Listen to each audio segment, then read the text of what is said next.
Hi everyone, I hope you're doing well. Thank you so much for watching and subscribing. And if you're not subscribed, I would love for you to do so and press the notification bell so you don't miss any videos. So today I will be reviewing L'Oeil Bleu. Now this has been requested by so many people and I'm finally getting to do this. Thank you so much for your patience, guys. And I will get into why it's taken me so long, and I have talked about it earlier in one of my videos, so I will briefly mention it again. Now this perfume has been a bit of a challenge to review, one because of how it changes every time. I think it depends on my mood when I'm wearing it and I feel differently about it each time I wear it. I love it all the time though.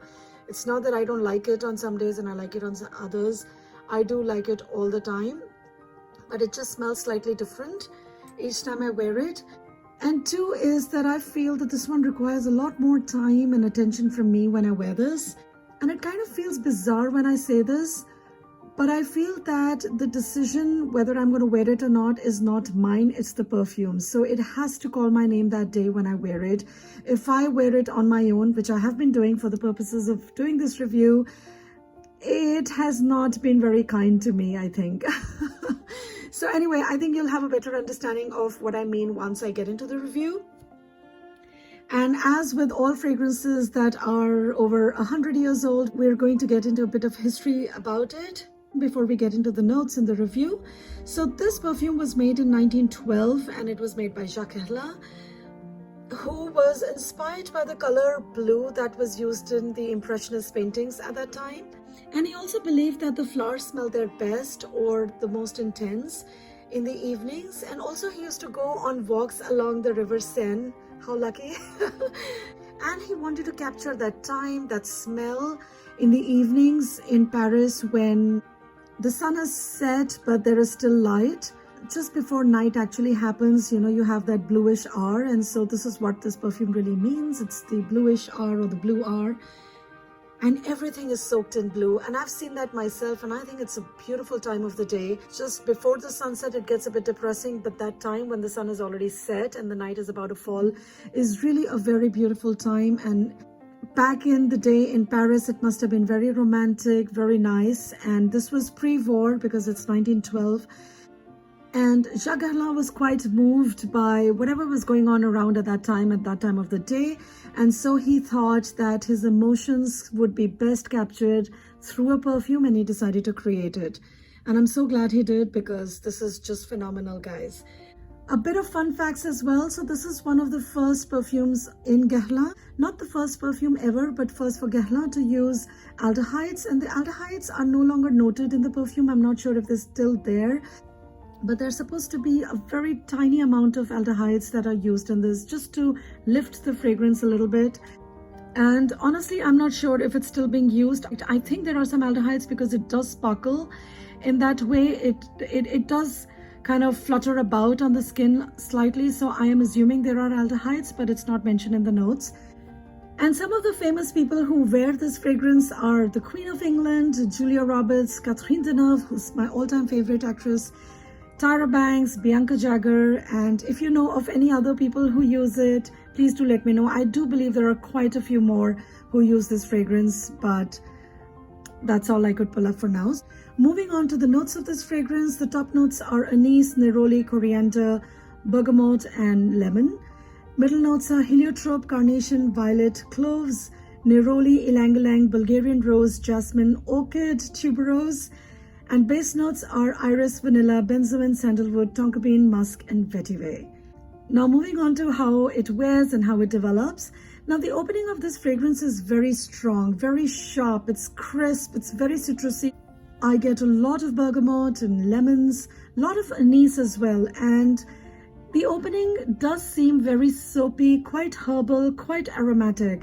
And I think that's why I dismissed it earlier, several years ago when I had tested it, I think in Paris itself, at the Paris airport. And I was like, how can this be a popular perfume? I don't get it. Because I wasn't too fond of spicy or aromatic fragrances. I'm still not too fond of them. And this one also has a lot of neroli and ylang-ylang in the opening. And I think the neroli is what makes it a bit soapy for me. And I do associate it with some of the hand soaps or bath soaps I may have used as a kid. And I also get some carnation, very little bit of orchids, not on all days, but on some days, if I really pay attention, I get some orchid in there too. And I'll be honest, on days when it doesn't want to be worn, it gives me a body oil kind of a smell. It smells a bit old, not in terms of perfume that's gone bad, but more like old from the olden days. So I totally understand why the smell is a bit off-putting to some and people think it's a vintage smell, and it does smell very vintage. And I have perfumes that are about the same age as this one that don't smell vintage at all. So this one does smell vintage to me. And it kind of remains like that for the first 30 minutes. But after that, it turns quite warm and spicy. The coriander starts to peek through. And I also get some cumin, although there's no cumin. But it does give off that slightly cumin kind of a smell.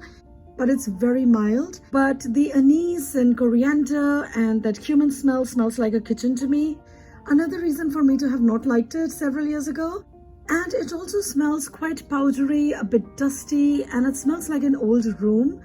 But when I wear this, when it's supposed to be worn, and I'm still figuring out when that really is, then it is just absolutely lovely from the start.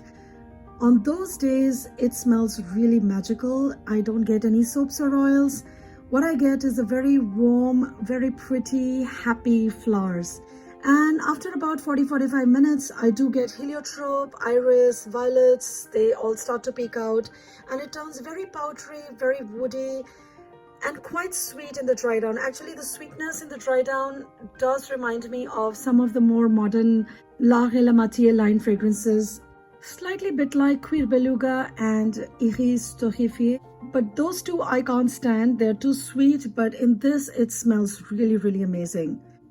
And I feel that the magic happens in the dry down. It becomes a very still, peaceful, very pensive, like time has stopped kind of a perfume. The flowers are so well blended.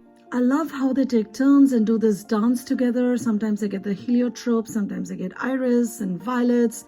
And although this one has a bunch of other flowers, what I mostly get is a bit of heliotrope, violets and iris. Mostly violets, iris. And I love how they just do a dance on my skin. It's almost like they're all standing in a circle and holding hands, or they're jumping up and down, and I get whiffs of one flower over the other in waves, and it's just so subtle. It's very hard to catch one. I sometimes catch iris, sometimes I get violets, and sometimes I get a bouquet, and it's just beautiful. And as it dries down, it becomes very powdery, very woody. I continue to get bergamot and ylang ylang, iris, violets and heliotrope, and it just becomes a very still, quiet, peaceful perfume. A little bit pensive, and it's almost like time has stopped. It smells like the day's ended, a good day, a beautiful day. You've done what you had to do, and now you have to wait. There's anticipation, apprehension, perhaps even a bit of trepidation for what the evening might hold or what the night holds. And I think that's the feeling that people refer to when they say that it's melancholic. Because usually for most people, and definitely for me, I do find that right before the sun sets, it gets a bit depressing. But this fragrance is supposed to capture after the sun has gone down and just before nightfall, you know, that blue hour. So I don't associate anything sad with this perfume. But it is said that this is supposed to be a sad, melancholic fragrance. For me, it's not so much sadness as it is just peace and quiet. Some people also think that because this was made before the World War, there was this impending doom. Maybe the atmosphere was a bit gloomy, and so all of that is captured in this fragrance. And maybe that's true, but because it's so beautiful, I like to look at the positive side of it. And I do feel that it is more still and pensive as opposed to being sad. I don't feel sad at all. I just feel very calm, very happy, very much at peace when I wear this. Actually, this is like an impressionist painting. Yes, that's what it smells like. And probably that's what Jacques Carlin was going for as well. And if he was, then he's absolutely nailed it. This perfume is very much like impressionist paintings, especially the landscape ones. They are beautiful, and so is this. This is a feminine fragrance marketed towards women, but because it has so much depth, the flowers here are not fresh flowers. They're flowers at the end of the day with some dust on them, And although there is some sweetness, but there's also a lot of woodiness and powderiness from the vetiver, sandalwood and iris, which makes it okay to be worn by a man. And anyway, these days anything goes, so if you like it, wear it.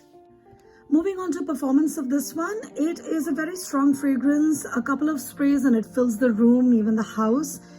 It is very long lasting, you really don't need to overspray, but me being the oversprayer that I am, I do end up doing at least 4 to 5 sprays of this one. And with that, it lasts easily 8 to 10 hours on my skin and 12 hours on clothes, and I don't need to touch it up. It has really good sillage for the first 5 to 6 hours and then it becomes a soft trail. I get wafts of it throughout the day, and sometimes when I wear it late afternoon, early evening, then the smell stays with me throughout the night and I can even smell it in the morning. And that's the best part of this fragrance. When I wake up to something so pretty, so beautiful, and it just makes my morning, it makes my day. Moving on to my own thoughts, you already know I've talked so much about this on my channel and you have a pretty good idea of what I think about this one. Of course, I love it. It is a beautiful, beautiful fragrance. It's an absolute masterpiece. It's sweet, it's woody, it's powdery, it's floral, and it's really blended so well. There is nothing screechy, nothing synthetic in here. It's a beautiful, classic, very elegant fragrance. It's very innocent, very sweet, and yet it can be very seductive because of the sweetness and just the yumminess in the dry down. It is a very dressed up perfume. I'd wear it to a quiet, intimate dinner, Michelin star, but I also think it can be an everyday fragrance and it can be a signature scent, although I prefer wearing it in fall and spring.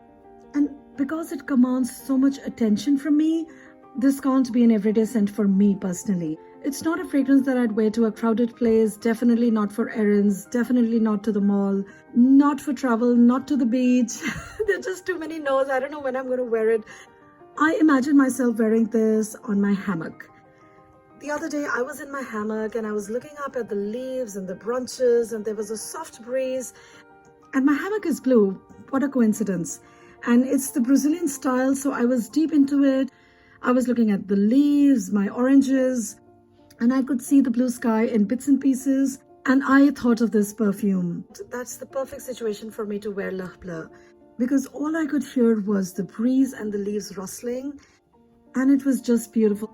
So for me, I think those are the kind of moments where I would appreciate wearing this perfume. When I'm alone, when it's just me, my quiet time, when I'm doing my own thing, maybe reading a book, listening to some nice soft music, practicing mindfulness, being close to nature, that's when I think I will wear this.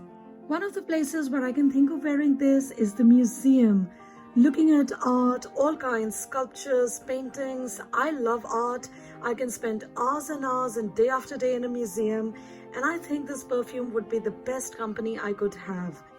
And this itself is such a work of art.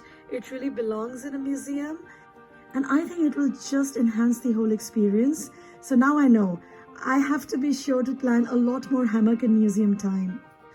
But do try this one, guys, if you want to smell like an impressionist painting or pre-war romantic Paris evenings, or simply because you love beautiful perfumes and you love smelling beautiful. So that was the review, guys. Do let me know if you have this perfume. What do you think about it? When do you wear it? And if you don't like it, why do you not like it? Please give this video a thumbs up if you liked it and subscribe to my channel. Remember to hit the notification bell so you don't miss any videos. Thanks so much for watching. I'll see you next time. Bye-bye.